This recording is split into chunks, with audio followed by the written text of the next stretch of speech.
San Marcos, Texas, where two rivers run through the city limits, endured not one but two devastating floods last year within a 5-month span. San Marcos resident Renee Castillo was a victim of both the May and October flood and has just recently began to see the ending phases of her recovery. Renee had to evacuate her home in the midst of the flood warning. As she was making her escape, the water rose rapidly and Renee became doubtful that she would make it out alive. So a couple of us, there was me and a husband and wife, we locked arms and tried the water. By that point, my legs were so tired and heavy, and I was walking against the current. And so my legs were just hurt so bad to try to get it, and I was feeling weak. So we locked arms so that the current wouldn't take us. And by the time we took that turn on the street, the current just started to sweep us.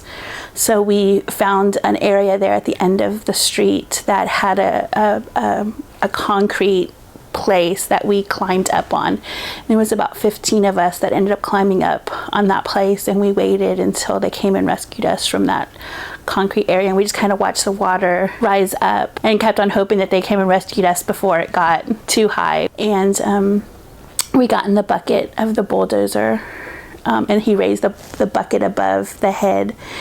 So we were about 20 feet in the air or so, and he drove us to the area that they had initially told me to walk to. Like Renee, many other residents experienced significant trauma and loss as a result of the floods. The Blanco River Regional Recovery Team has been working endlessly to get their community back to some semblance of normalcy. This group of NCCC volunteers that we have are working in a couple of different capacities. They are working with one of our partner organizations a couple of days a week in a housing project here in San Marcos that we're working to try and get some of those families that were displaced back in May back into that low-income housing area. We also are working with individual homeowners in different capacities, anywhere from muck and guts to sheetrock rebuilds, exterior cleanup still in some capacities, and just trying to help them out get back into their homes. Absolutely. So the second flood, after I had finally got everything fixed, which like I said took over 2 months, and I thought, I was just about done with getting everything fixed, then 4 months later I got flooded again. The damage wasn't quite as much as the first flood, but there was still quite a bit of damage. I had AmeriCorps come out and help me replace the insulation, which was such a blessing because, and from the first flood to the second flood, it was a lot more difficult. Things were